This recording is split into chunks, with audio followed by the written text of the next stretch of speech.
NAACP.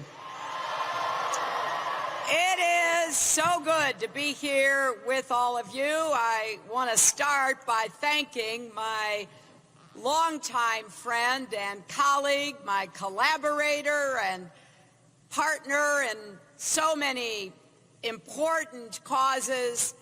Hazel Dukes is a treasure not only for New York, but for the NAACP and for our country. Thank you so much, dear Hazel. I want to thank your chair, Rosalind Brock. Thank you so much, Madam Chair. Your president and CEO, Cornell Brooks, and everyone here today, including all the elected officials who have already appeared before you and those who will be addressing you during this convention. And I have to start by saying we all know about that other conventioning happening up in Cleveland today. Now, my opponent in this race may have a different view, but there's nowhere I'd rather be than right here with all of you.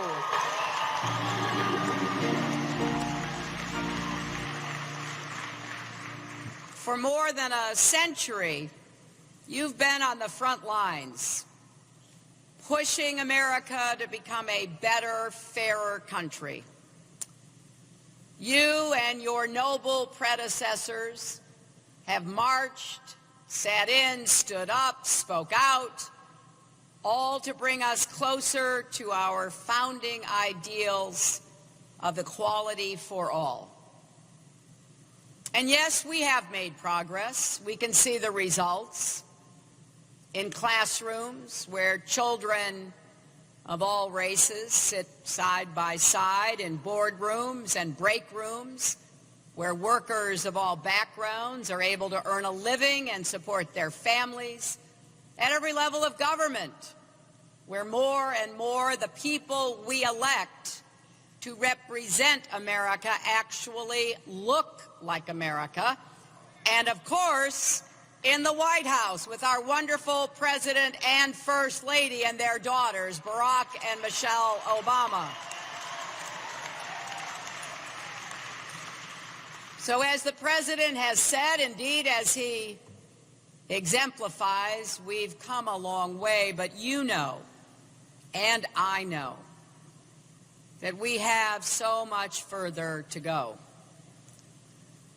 We were cruelly reminded of that with the recent deaths of Alton Sterling and Philando Castile, two more black men killed in police incidents, this time in Louisiana and Minnesota. And then in Dallas, 5 police officers killed while serving and protecting peaceful protesters targeted because they were police. And then, of course, yesterday, 3 police officers murdered in an apparent premeditated ambush in Baton Rouge. This madness has to stop.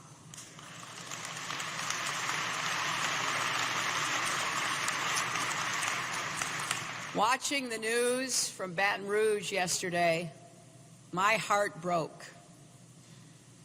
Not just for those officers and their grieving families, but for all of us.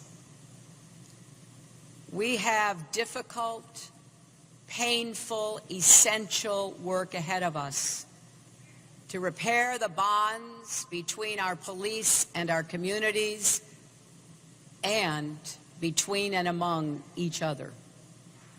We need one another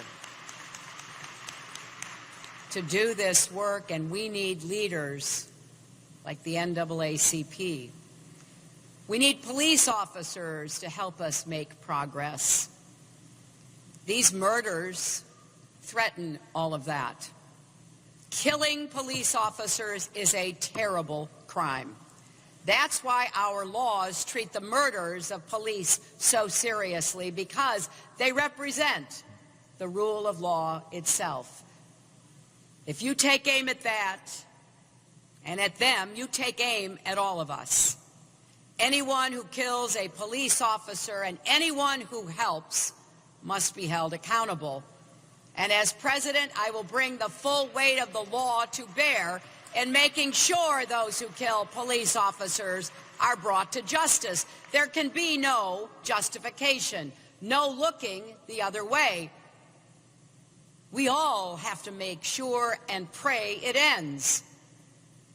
The officers killed yesterday in Baton Rouge were named Montrell Jackson, Matthew Gerald, Brad Garofalo. When they died, they were responding to a call about a man with a gun. How many families, how many more families would be paying the price if we did not have brave men and women answering those calls? That's why I'm haunted by the image of what the officers in Dallas were doing when they died. Protecting a peaceful march, talking with the protesters. Where would our democracy be without courageous people willing to do that? So we all need to be partners in making law enforcement as secure and effective as it needs to be. That means investing in our police, in training on the proper use of force, especially lethal force, how to avoid using force to resolve incidents.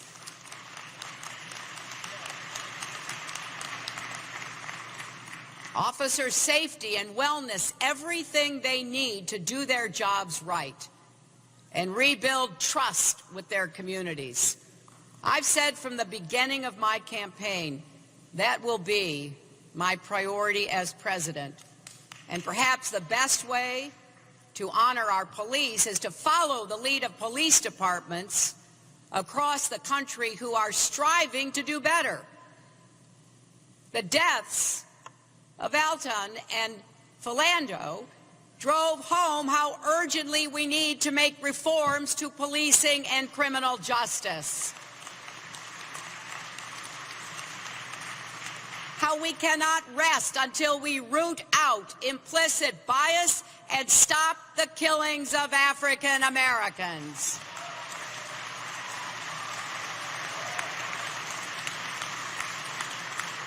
Because there is, as you know so well, another hard truth at the heart of this complex matter.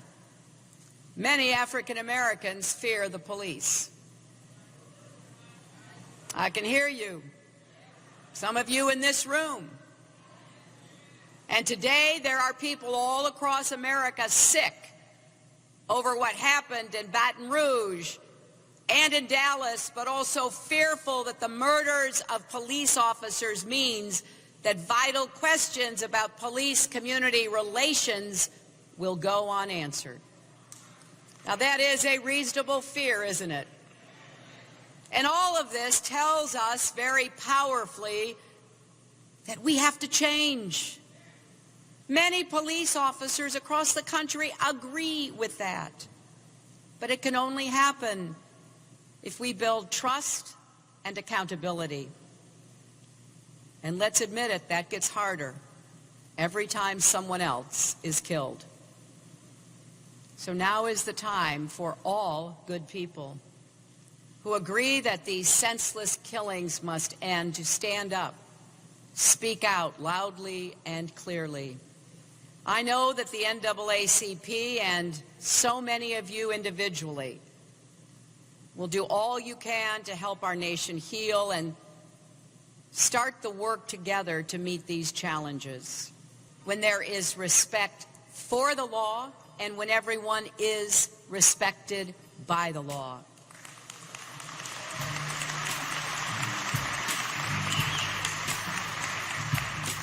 And let's admit it, there is clear evidence that African Americans are disproportionately killed in police incidents compared to any other group. and African American men are far more likely to be stopped and searched by police, charged with crimes, and sentenced to longer prison terms than white men convicted of the same offenses. These facts tell us something is profoundly wrong. We can't ignore that. We can't wish it away. We have to make it right. That means end-to-end reform in our criminal justice system, not half measures, but a full commitment with real follow-through. That's why the very first speech I gave in this campaign back in April of 2015 was about criminal justice reform. And the next president should make a commitment to fight for the reforms we so desperately need, holding police departments like Ferguson accountable,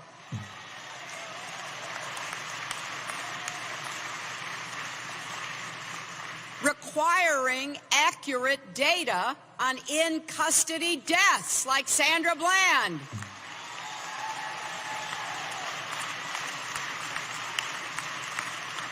creating clear national guidelines on the use of force, especially lethal force,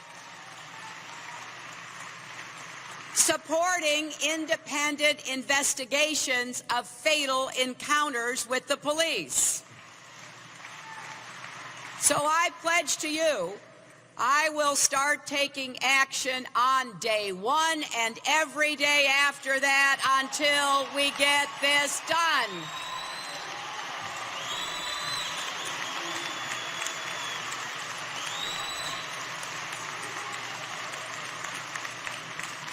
And you know what? When the 24-hour news cycle moves on, I won't.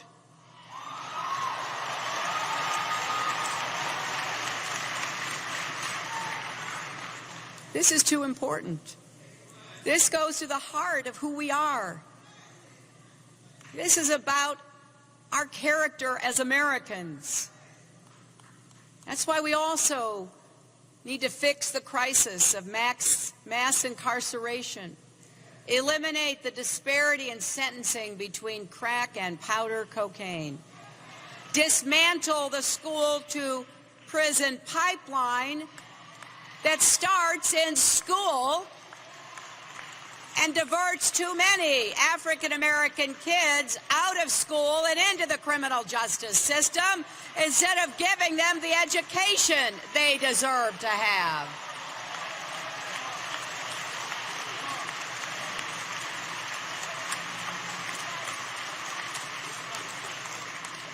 And we need to do, all of us need to do, and I look forward to working with the NAACP, we need to do a much better job helping people who have paid their debt to society find jobs and support when they get out.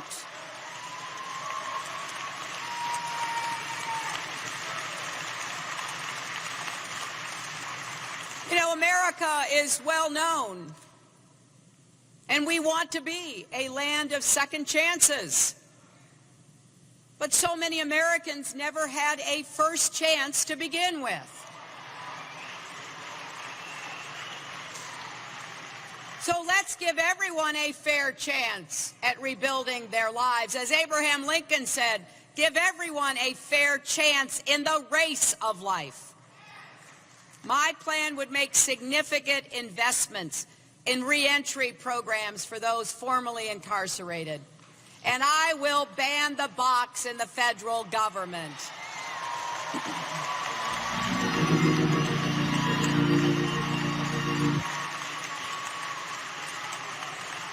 People deserve a real shot at an interview instead of being told no right out of the gate. And then beyond criminal justice, we must fight for common sense reforms to stop gun violence.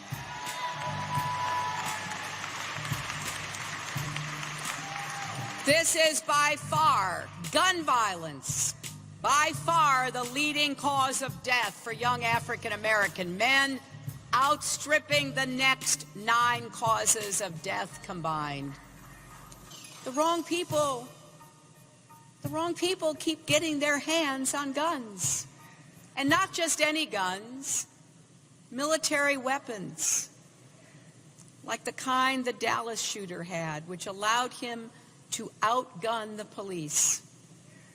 That's why the Cleveland police yesterday demanded that the state suspend the open carrying of weapons on the streets during the Republican National Convention. And last week, the extraordinary, inspiring Dallas police chief, Chief Brown, told lawmakers, "Do your job. We're doing ours," he said. He's right when he went on to say, "We're putting our lives on the line." We've got to do better, and people who should care about protecting police officers should be committed to getting assault weapons off the streets to start with.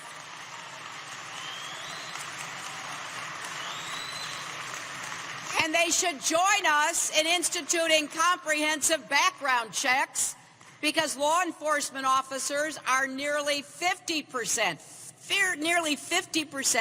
less likely to be killed in states where there are checks on the purchase of handguns.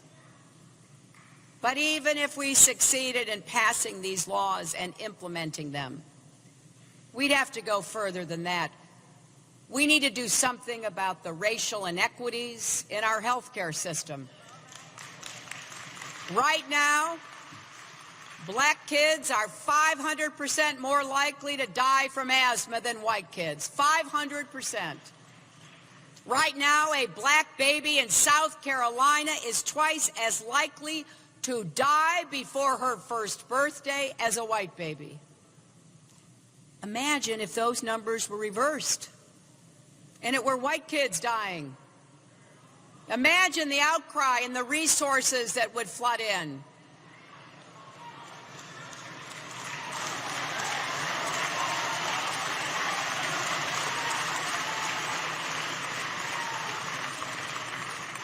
And let's do everything we can to create more jobs in places where unemployment remains stubbornly high after generations of underinvestment and neglect.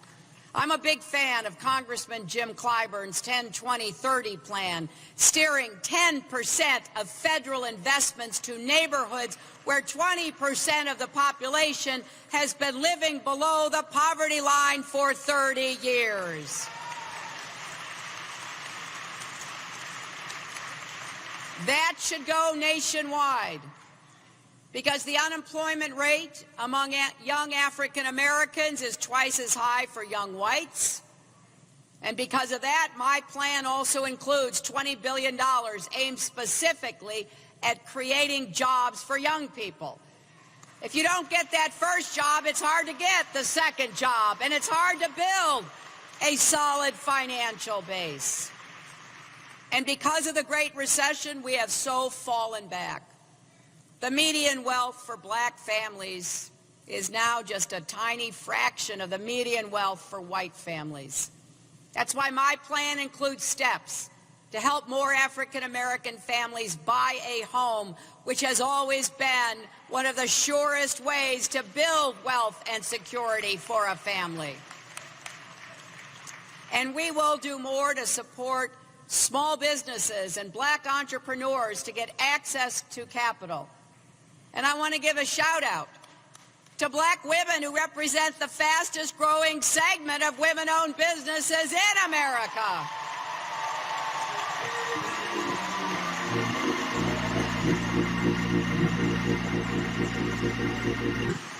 I want to unleash all of that energy and all of that talent.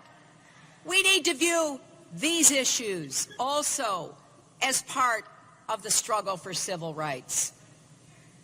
Rosa Parks opened up every seat on the bus.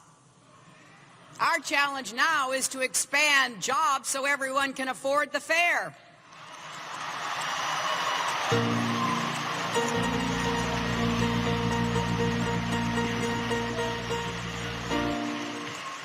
That the bus route reaches every neighborhood and connects every family with safe, affordable housing, good jobs, and quality schools. I know none of this will surprise those of you who know me. I do have a lot of plans. You can go to my website, HillaryClinton.com, and read our full agenda. Because you see, I have this old-fashioned idea. If you're running for president, you should say exactly what you want to do and how you will get it done.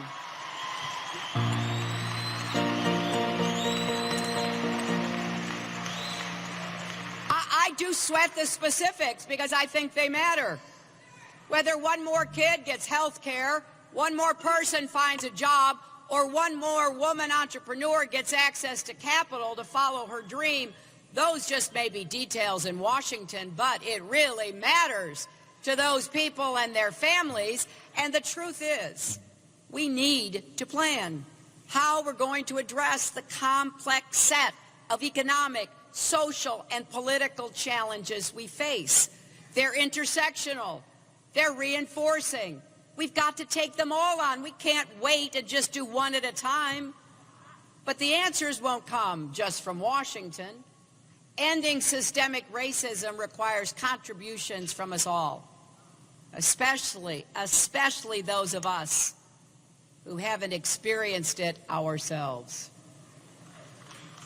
Now, I've been saying this for a while now. I'm going to keep saying it because I think it's important. We white Americans need to do a better job of listening when African Americans talk about the seen and unseen barriers you face every day. We need to recognize our privilege and practice humility, rather than assume that our experiences are everyone's experiences. We all need to try as best we can to walk in one another's shoes, to imagine what it would be like to sit our son or daughter down and have the talk about how carefully they need to act around police because the slightest wrong move could get them hurt or even killed. Let's also put ourselves in the shoes of police officers, kissing their kids and spouses goodbye every day and heading off to a dangerous job that their families pray will bring them home safe at night. Empathy works both ways. We've got to try to see the world through their eyes, too. When you get right down to it, that's what makes it possible for people from every background, every race, every religion to come together as one nation.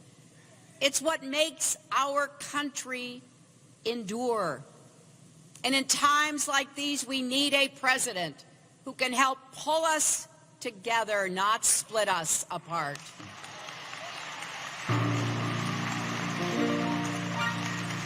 I will work every single day to do just that. And what I'm about to say, I say with no satisfaction. The Republican nominee for president will do the exact opposite.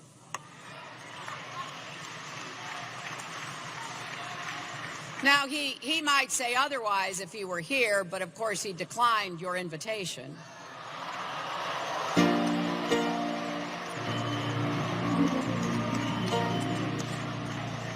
So all we can go on is what he has said and done in the past.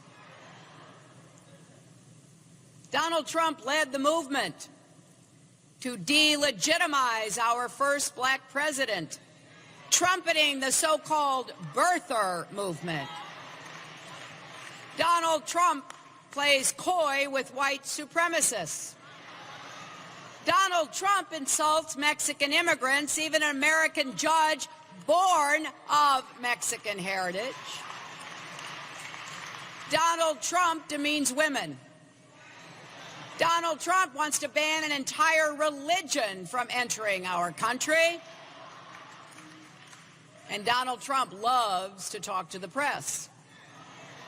But let's not forget, let us not forget, the first time Donald Trump was quoted in the New York Times was in 1973, when the Justice Department went after his company for refusing to rent apartments to African Americans.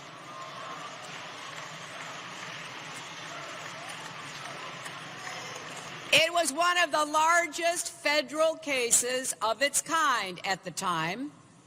And when federal investigators spoke with Trump's employees, they said they were instructed to mark rental applications from black people with a C for colored. By now, we've heard a lot of troubling things about Donald Trump, but that one's shocking. This man is the nominee of the party of Lincoln, and we are watching it become the party of Trump. And that is not just a huge loss to our democracy, it is a threat to our democracy. And it all adds up. It all adds up to an undeniable conclusion. I don't care if you're a Democrat, a Republican, an independent. Donald Trump cannot become President of the United States.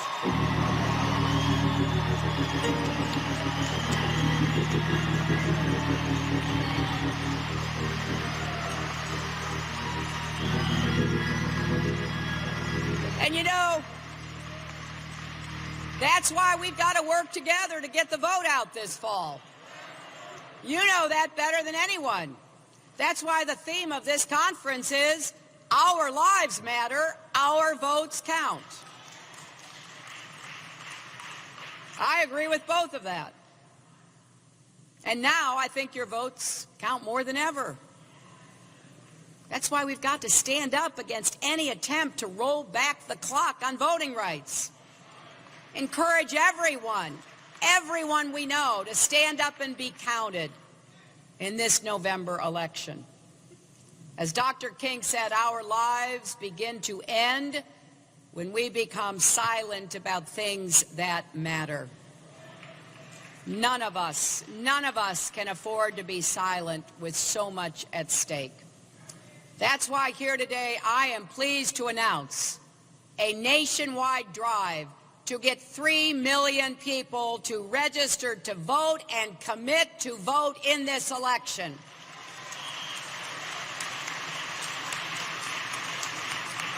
We are hosting more than 500 registration events this week across the country. We're going to minor league baseball games, college campuses, barbershops, hair salons, street corners. And with those we cannot connect with in person, we've created an online one-stop shop voter registration tool in English and Spanish. And my team in Ohio wanted me to make sure you all know we are hiring.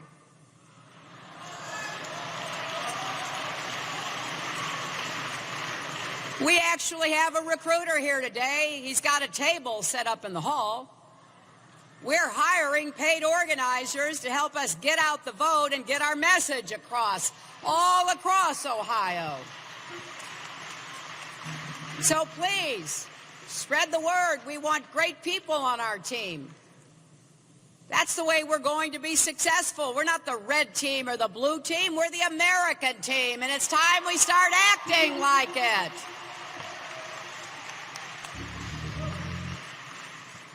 I have no doubt we can rise to meet these challenges if we stand together. No doubt at all. And if we are looking for inspiration, Let's go to one of the officers killed yesterday. 10 days ago, Montrell Jackson, a young African-American police officer in Baton Rouge, posted a message on Facebook. He wrote so honestly and powerfully about the struggle of being black and wearing blue in today's America. I'm tired, physically and emotionally, he wrote. In uniform, I get nasty, hateful looks. And out of uniform, they consider me a threat. He went on, these are trying times. Please don't let hate infect your heart. I'm working in these streets. So any protesters, officers, friends, family, or whoever, if you see me, Montrell said, and need a hug or want to say a prayer, I got you.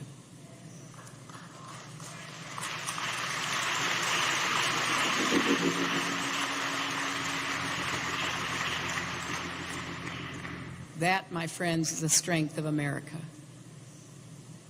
Men like Montrell Jackson. Despite all our challenges, that spirit of love and community must guide us still. We have to heal the divides that remain, make the United States what it should be, stronger and fairer, more opportunity for every one of our people. I would not be standing here on the brink of accepting the Democratic nomination if I did not believe, if I did not in my heart believe that America's best years are still ahead of us. So let us go forward with faith, with confidence, with optimism. Our children and our grandchildren deserve no less. Thank you all. God